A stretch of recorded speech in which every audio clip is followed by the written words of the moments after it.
Halo, Assalamualaikum warahmatullahi wabarakatuh. Saya Hairunisa, dosen pengampu di mata kuliah ET 3102, Saluran Transmisi dan Antena. Berdasarkan textbook karangan Iskandar dengan judul Electromagnetic Field and Wave, kali ini kita akan mulai kuliah ini dengan mempelajari bab 7 mengenai saluran transmisi.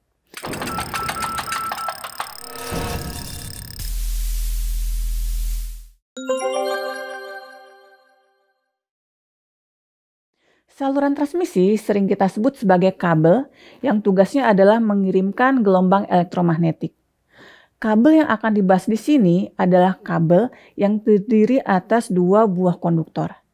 Di video kali ini, kita akan melihat jenis saluran transmisi dan juga apa pentingnya kita membahas saluran transmisi ini. Selain itu, kita juga akan melihat bagaimana bentuk persamaan gelombang elektromagnetik di dalam saluran transmisi. Nah, supaya tidak penasaran, silakan saksikan video berikut ini.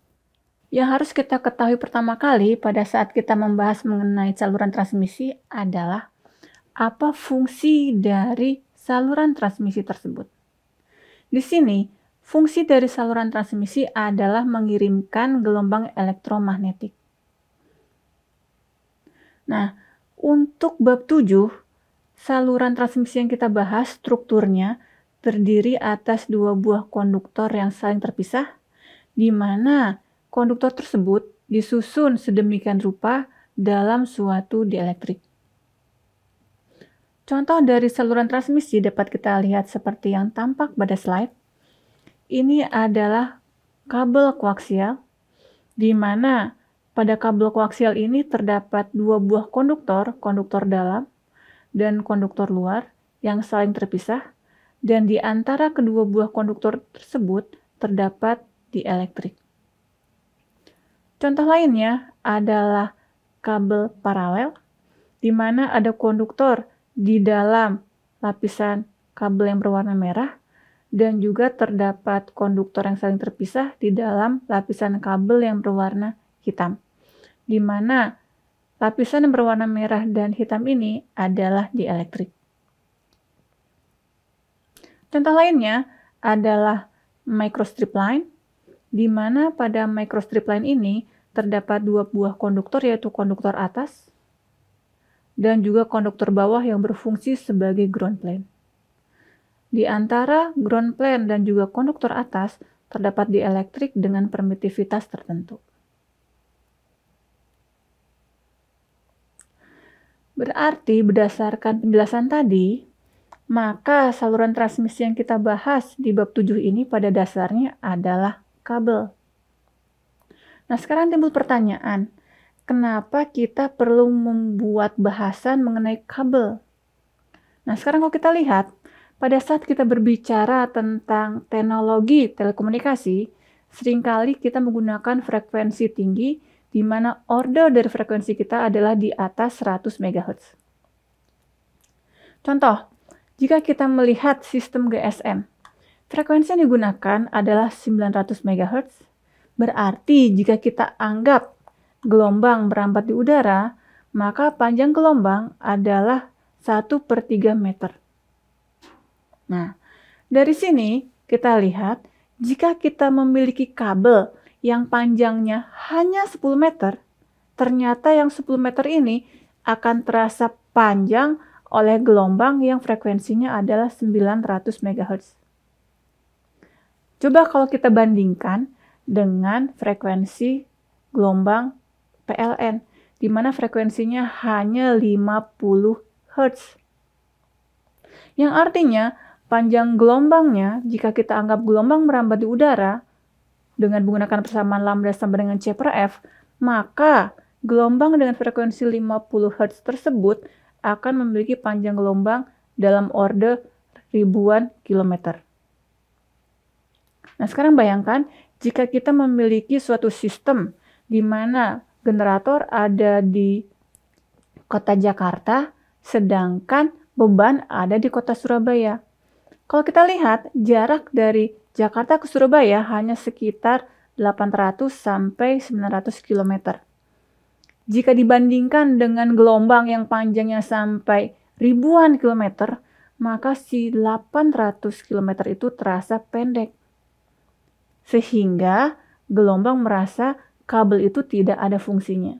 Berbeda jika kita menggunakan sistem dengan frekuensi tinggi.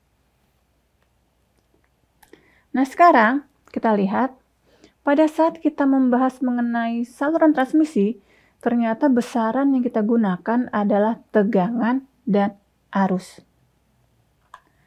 Di sini ternyata dikatakan bahwa gelombang tegangan dan arus memiliki sifat yang sama dengan gelombang datar. Apa itu sifat dari gelombang datar?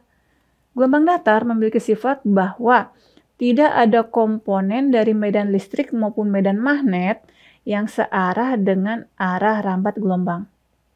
Di mana untuk kasus saluran transmisi, arah rambat gelombang searah dengan sumbu dari kabel. Sehingga persamaan gelombang pada saluran transmisi yang terdiri atas dua buah konduktor ini mirip dengan persamaan gelombang pada bab 5. Nah, sekarang mari kita perhatikan jika kita memiliki rangkaian seperti ini, di mana kalau saya uraikan, ini adalah generator yang di dalamnya terdapat hambatan dalam sebesar Rg. Generator ini terhubung ke beban melalui saluran transmisi, di mana saluran transmisi ini kita katakan panjangnya adalah D. Nah, di sini kalau kita lihat, di awal saluran transmisi kita beri tegangannya adalah V1 dan di ujung satunya lagi tegangannya adalah V2. Dan arus yang masuk ke saluran transmisi kita beri notasi I1, sedangkan arus yang keluar dari saluran transmisi adalah I2. Ternyata pada saat diukur, ternyata I1 tidak sama dengan I2 dan V1 tidak sama dengan V2. Hal ini tentu menimbulkan pertanyaan, kenapa tidak sama? Nah, sekarang kita lihat, jika ada sebagian kecil dari saluran transmisi yang panjangnya kita sebut delta Z, dan saluran transmisi ini kemudian kita zoom, ternyata akan kita lihat untuk sebagian kecil dari potongan saluran transmisi ini ternyata terdiri atas resistansi, induktansi, kapasitansi, dan juga resistansi yang dipasang paralel terhadap saluran transmisi. Sehingga dari sini kita lihat arus yang masuk pasti berbeda dengan arus yang keluar. Perbedaannya itu dipengaruhi oleh laju perubahan arus terhadap jarak Z dikalikan dengan panjang delta Z di sini. Demikian pula dengan tegangan. Tegangan di sisi kiri akan berbeda di sisi kanan. Perbedaannya disebabkan oleh adanya laju perubahan tegangan terhadap jarak Z dikalikan dengan panjang delta Z. Dari sini, jika kita ingin menerapkan hukum KVL pada loop di samping, nah sekarang kita akan mendapatkan bahwa tegangan V sama dengan arus I dikalikan R dikalikan delta Z ditambah L dikalikan delta Z dikalikan DI per DT. Ini adalah tegangan di induktor ditambah V yang ditambah dengan dV per dZ dikalikan delta Z. Di mana dari persamaan ini dengan mencoret V di sisi kiri dan sisi kanan, kita akan mendapatkan persamaan sebagai berikut. Penyederhanaan berikutnya dapat kita lakukan dengan mencoret delta Z di setiap sisi, sehingga akan kita dapatkan minus dV per dZ sama dengan I kali R ditambah L DI per DT. Dan persamaan ini merupakan persamaan telegrafer untuk tegangan. Selanjutnya, kita akan menerapkan hukum Kirchhoff pada titik A. Titik A adalah titik yang tampak pada slide, di mana di sini kita terapkan hukum di mana jumlah arus yang keluar dan masuk titik A adalah 0. Berarti sekarang kita tuliskan di sini I sama dengan I adalah arus yang ini, sama dengan V dikalikan G kali delta Z. V dikalikan G dikalikan delta Z adalah arus yang melewati resistansi yang dipasang paralel terhadap saluran transmisi, ditambah C dikalikan delta Z dikalikan dV per dt adalah arus yang melewati kapasitor, ditambah yang berwarna biru ini adalah I ditambah laju perubahan arus terhadap jarak Z dikalikan dengan delta Z.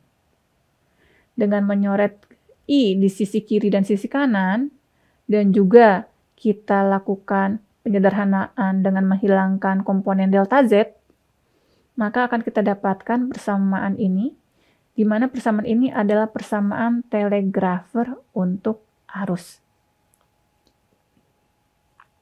Dari sini kita lihat ada persamaan telegrafer untuk arus, ada persamaan telegrafer untuk tegangan.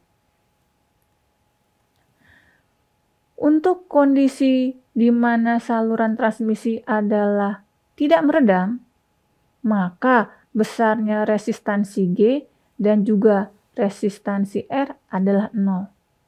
Sehingga akan kita dapatkan persamaan arus dan persamaan tegangan seperti yang tampak pada slide. Kemudian kita lihat jika kita melakukan penurunan sekali lagi terhadap Z untuk persamaan telegrafer arus maupun persamaan telegrafer tegangan, maka kita akan mendapatkan persamaan orde 2 seperti yang tampak pada slide, baik untuk persamaan arus maupun untuk persamaan tegangan. Nah, selanjutnya kita lakukan pertukaran posisi dari turunan terhadap DZ dan turunan terhadap waktu, sehingga kita dapat persamaan seperti yang tampak pada slide. Nah, sekarang apa yang kita lakukan? Kita lakukan substitusi. dV per dz, kalau kita lihat dari persamaan telegrafer untuk tegangan, adalah minus L dikalikan dI per dt. Sedangkan dI per dz, kalau kita lihat dari persamaan telegrafer untuk arus, adalah minus C dikalikan dV per dt. Sehingga dengan melakukan substitusi tadi, akan kita dapatkan persamaan orde 2 sebagai berikut. Ini adalah persamaan arus dan persamaan tegangan pada saluran transmisi yang tidak meredam. Nah, sekarang mari kita bandingkan persamaan orde 2 untuk tegangan dan arus pada saluran transmisi tanpa redaman dengan persamaan orde 2 untuk medan listrik dan medan magnet pada medium yang tidak meredam. Ini adalah persamaan yang kita dapat dari slide sebelumnya. Dan kalau kita bandingkan dengan persamaan yang kita dapat di bab 5, kalau kita lihat di sini, ternyata bentuk persamaannya untuk medan listrik dan medan magnet mirip dengan persamaan tegangan dan arus pada saluran transmisi. Di sini kalau kita lihat, tegangan yang diturunkan 2 kali terhadap Z sama dengan L kali C dikalikan tegangan yang diturunkan 2 kali terhadap T. Kalau kita bandingkan di sini, medan listrik yang diturunkan 2 kali terhadap Z sama dengan mu kali epsilon dikalikan medan listrik yang diturunkan 2 kali terhadap waktu. Begitu pula dengan persamaan untuk arus dan juga medan magnet. Berarti sekarang kalau kita lihat, jika bentuk persamaannya sama, otomatis solusinya akan sama dengan persamaan gelombang untuk medan listrik maupun medan magnet. Dari video tadi telah kita lihat bahwa gelombang tegangan maupun gelombang arus yang merambat pada saluran transmisi yang terdiri atas 2 buah konduktor memiliki bentuk persamaan yang sama dengan persamaan gelombang datar medan listrik dan medan magnet. Nah, di video berikutnya kita akan melihat bagaimana kita menyusun persamaan gelombang tegangan dan arus tersebut menggunakan pengetahuan terkait persamaan gelombang datar. Selain itu, kita juga akan mempelajari bagaimana gelombang arus dan tegangan jika melewati saluran transmisi yang mengalami sambungan. Oke, terima kasih atas perhatiannya. Sampai jumpa di video berikutnya. Jangan lupa untuk like and subscribe.